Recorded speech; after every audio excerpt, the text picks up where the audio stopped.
यहां पर दे रखा है आपको area of steel equals to में 2 times of area of copper, ऐसा क्वेश्चन में गिवन है। ऊपर देखोगे तो आपको लिखा होगा, यहां पे लिखा हुआ है the cross section area of steel is twice that of the, ठीक है, दे रखा मतलब आपको ये चीज है ना। तो हमें ये दे रखा है, तो हमने क्या किया, कंडक्टिविटी ऑफ स्टील गिवन है 50.2, ठीक है। एरिया ऑफ स्टील क्या है भैया, 2 times of copper, 2 times of area of copper, कोई दिक्कत तो नहीं है। टेम्परेचर डिफरेंस इन स्टील कितना हुआ, टेम्परेचर डिफरेंस इन स्टील यहां पर कितना है और यहां कितना है, टी, जो कि मुझे पता नहीं है, तो टी ऐसे ही, तो डिफरेंस कितना होगा 300 माइनस टी। अच्छा, इसकी लेंथ कितनी है 15 सेंटीमीटर, यहां से यहां तक की दूरी कितनी है 15 सेंटीमीटर रखा है, 15 सेंटीमीटर है, टी टी है यहाँ पे, ठीक है। ये दूरी रखी है आपको 15 सेंटीमीटर और ये रखी है 10 सेंटीमीटर, ठीक है। तो यहां पर 15 सेंटीमीटर को ऐसे लिख दीजिए। बराबर में अब कॉपर की कंडक्टिविटी कितनी है 385, कितनी है एरिया ऑफ कॉपर, तो ACU लिख दो केवल, क्योंकि बाद में कैंसिल हो जाएगा इससे, ये दोनों कैंसिल हो गया ना, यहाँ पर 2 बचेगा केवल, ठीक है। टेम्परेचर डिफरेंस यहाँ का कितना है, अच्छा ज्यादा कौन सा होगा, टी ज्यादा होगा या जीरो ज्यादा होगा, टी ज्यादा होगा ना, क्योंकि हीट का फ्लो ऐसे हो रहा है ना, तो हीट का फ्लो हमेशा उसी डायरेक्शन में होता है जहां का टेम्परेचर क्या होता है कम होता है, यानी टी से जीरो की तरफ हो रहा है, टी का ज्यादा होगा और जीरो क्या होगा कम होगा, तो टी माइनस जीरो, और इसकी लेंथ कितनी है 10 सेंटीमीटर।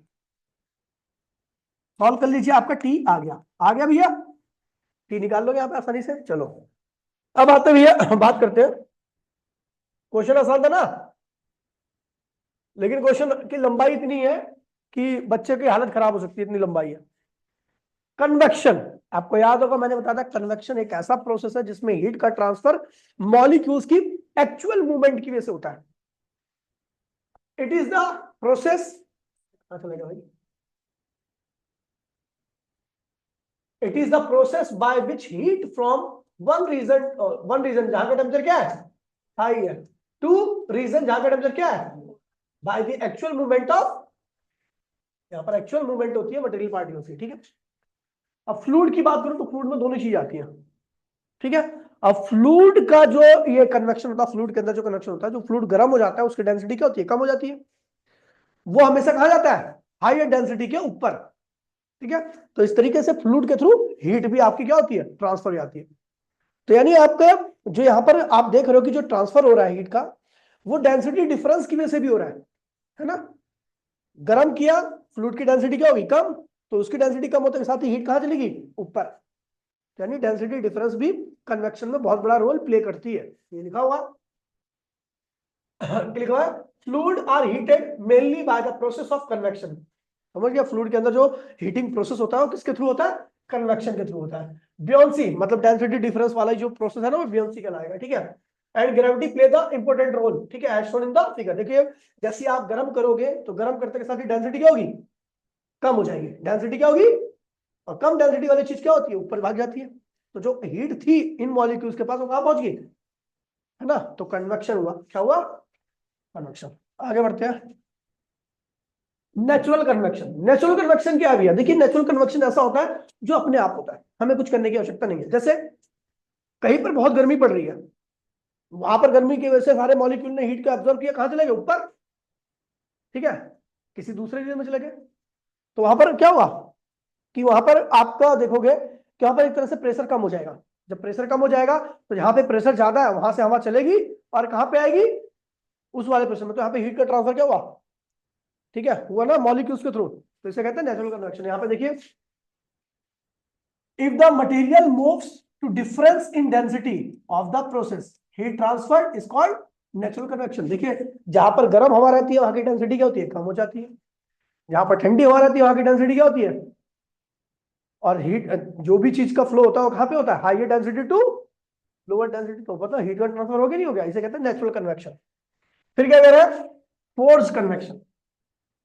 देखिए इसमें जबरदस्ती का कराया जाता है, जैसे मान लीजिए रेफ्रिजरेटर से हीट निकलती है, कहां निकलती है बाहर, कहां का टेम्परेचर ज्यादा होता है बाहर का या रेफ्रिजरेटर के अंदर का, कि अंदर का टेम्परेचर क्या होता है कम होता है और बाहर का टेम्परेचर क्या होता है, लेकिन हीट फिर भी कहां जा रही है कम से ज्यादा की तरफ, इस तरह के कन्वेक्शन को हम क्या कहते हैं? Force convection. एसी चलती है, एसी वाले रूम का टेम्परेचर क्या होगा? कम होगा, और बाहर का टेम्परेचर क्या होगा? लेकिन फिर भी उस ठंडे रूम से हीट को लेकर के कहां भेजा जाता है? इसे कहते हैं फोर्स कन्वेक्शन। ठीक है, एग्जाम्पल ऑफ कन्वेक्शन, ठीक है, ऑफ हीट तो लिखा हुआ है यहां पर। इसी की वजह से आपकी बॉडी का टेम्परेचर क्या होता है? रेगुलेट हो पाता है।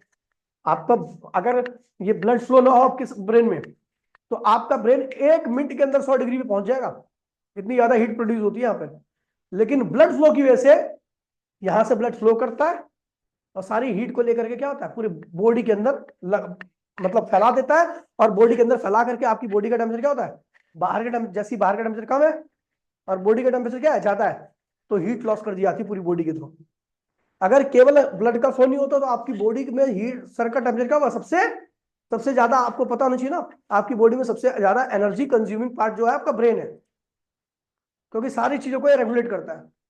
और जो एनर्जी कंज्यूम करता है उस बॉडी का टेम्परेचर भी क्या होगा? बढ़ेगा, तो बढ़ जाएगा। लेकिन ब्लड फ्लो के थ्रू वो हीट जो होती है पूरी बॉडी में फैला दी जाती है, और बाद में बॉडी पे जैसे हीट आ जाएगी तो वो क्या करेगी? बाहर रिलीज कर देगी। ठीक है, समझिए, इसलिए आपकी बॉडी गर्म रहती है। ठीक है, ठीक है, और उसके बाद लिखा हुआ है कुछ नहीं नीचे वाला। ठीक है, फिर आता है भैया रेडिएशन। क्या आता है? रेडिएशन। रेडिएशन, तो रेडिएशन एक ऐसा प्रोसेस है जिसमें हीट तो ट्रांसफर होती है, लेकिन यहां पर मैटर बिल्कुल ट्रांसफर नहीं होता। हीट खुद ही आती है, जैसे सूरज से पृथ्वी तक हीट आती है, तो बीच में कोई मीडियम है क्या? नहीं है, फिर भी हीट आ गई ना। इस प्रोसेस को हम क्या कहते हैं भैया? रेडिएशन। लिखा हुआ है, it is the process by which heat is transmitted from one place to without any medium. किसी मीडियम की आवश्यकता नहीं होती। ठीक है, वही लिखा हुआ है, जब हम किसी आग के आगे खड़े हो जाते हैं तो हमें क्या होता है? गर्मी महसूस होती है।